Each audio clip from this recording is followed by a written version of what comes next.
अगर आप अमेरिका में काम कर रहे हैं, इंडियन प्रोफेशनल हैं या H-1B वीजा पर जाने की प्लानिंग कर रहे हैं तो वीडियो आपके लिए बहुत जरूरी है। हाल ही में अमेरिका में एक ऐसा फैसला आया है जिसने हजारों Indian tech workers, doctors, teachers और यहाँ तक कि स्टूडेंट्स को सीधे इम्पैक्ट किया है। तो आज हम समझेंगे कि $1 लाख H-1B वीजा फीस के खिलाफ 19 यूएस स्टेट्स क्यों कोर्ट जा रही हैं और इसका इंडियन कम्युनिटी पर क्या असर पड़ने वाला है।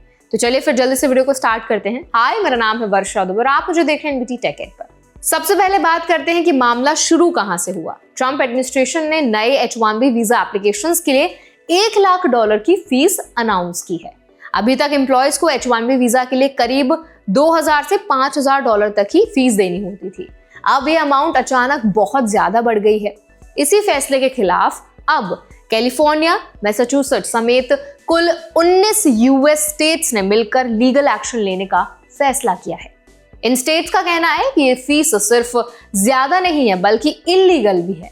उनका साफ कहना है कि यूएस प्रेसिडेंट के पास ये पावर नहीं है कि वो अपने आप H-1B वीजा पर इतनी भारी फीस लगा दे। कैलिफोर्निया के अटॉर्नी जनरल रॉब बॉन्टो ने कहा कि कांग्रेस ने कभी किसी प्रेसिडेंट को ये अथॉरिटी नहीं दी कि वो 6 फिगर सरचार्ज लगाकर पूरे H-1B प्रोग्राम को कमजोर कर दे। आप समझते हैं कि स्टेट्स को इतना बड़ा इशू क्यों लग रहा है। तो H-1B वीजा प्रोग्राम के जरिए US companies skilled foreign workers को हायर करती हैं, खासकर टेक्नोलॉजी, हेल्थ केयर और एजुकेशन सेक्टर्स में। इंडियन प्रोफेशनल्स इस सिस्टम का सबसे बड़ा हिस्सा हैं। हर साल दिए जाने वाले H-1B वीजाज में करीब 70% इंडियंस को मिलते हैं। ऐसे में फीस बढ़ने का सीधा असर इंडियन वर्कर्स पर ही पड़ता है।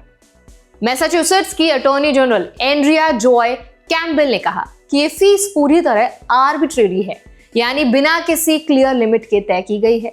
वहीं न्यूयॉर्क की अटॉर्नी जनरल लेटिशिया जेम्स ने वार्निंग दी है कि इस सरचार्ज से हेल्थ केयर सर्विसेज पर असर पड़ेगा, स्कूल्स में टीचर्स की कमी होगी और ओवरऑल इकोनॉमी को नुकसान होगा।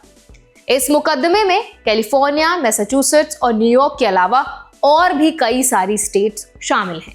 यानी ये सिर्फ एक स्टेट की लड़ाई नहीं है बल्कि पूरा सिस्टम को लेकर सवाल है। अब ये समझना जरूरी है कि पहला केस नहीं है, इससे पहले भी ट्रंप एडमिनिस्ट्रेशन के इस फीस हाइक को लेकर लीगल चैलेंजेस हुए हैं।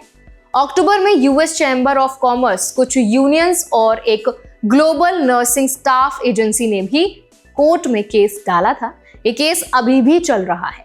इसका मतलब साफ है कि बिजनेस वर्ल्ड में इस फीस को लेकर कोई भी खुश नहीं है। अब बात करते हैं कंपनीज की।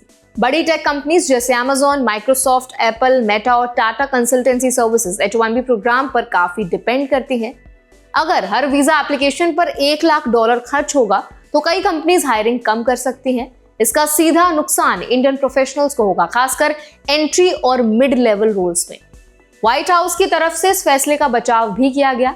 White House spokesperson Taylor Rogers ने कहा कि ये फीस एक जरूरी रिफॉर्म है जिसका मकसद अमेरिकन वर्कर्स को प्रायोरिटी देना है। उनका कहना है कि इससे सिस्टम का मिसयूज कम होगा और यूएस वेजेस पर प्रेशर घटेगा, जबकि कंपनीज को जरूरत पड़ने पर स्किल्ड फॉरेन टैलेंट मिलती रहेगी। लेकिन स्टेट्स इससे सहमत नहीं है।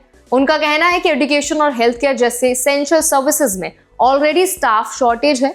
अगर वीजा फीस इतनी ज्यादा होंगी तो हॉस्पिटल्स और स्कूल स्किल्ड प्रोफेशनल्स हायर ही नहीं कर पाएंगे। इसका असर सिर्फ इमिग्रेंट्स पर नहीं बल्कि आम अमेरिकन पर भी पड़ेगा। अब इंडियन कम्युनिटी के लिए इसका क्या मतलब है, ये समझना बहुत जरूरी है। अगर आप H-1B पर यूएस में काम कर रहे हैं तो इमीडिएट तौर पर आपके वीजा पर असर नहीं पड़ता, लेकिन फ्यूचर हायरिंग जरूर स्लो हो सकती है। अगर आप स्टूडेंट हैं और जॉब सर्च कर रहे हैं, नौकरी ढूंढ रहे हैं, तो कंपटीशन और ज्यादा टफ हो सकता है क्योंकि कंपनीज वीजा स्पॉन्सरशिप से बचने की कोशिश करेंगी। इसीलिए इंडियंस को अभी एक्स्ट्रा केयरफुल रहने की बहुत ज्यादा जरूरत है। जॉब चेंज करते वक्त कंपनी की इमिग्रेशन पॉलिसीज को बहुत अच्छे से चेक करें, समझे पूरी तरह से। डॉक्यूमेंटेशन हमेशा अपडेटेड रखें। पैनिक में कोई गलत डिसीजन ना लें क्योंकि ये पॉलिसी अभी कोर्ट में चैलेंज हो रही है और फाइनल डिसीजन आने में टाइम लगेगा। सबसे जरूरी बात यह है कि हेडलाइंस देखकर डरने की बिल्कुल भी जरूरत नहीं है, लेकिन सिचुएशन को लाइटली भी नहीं लेना चाहिए।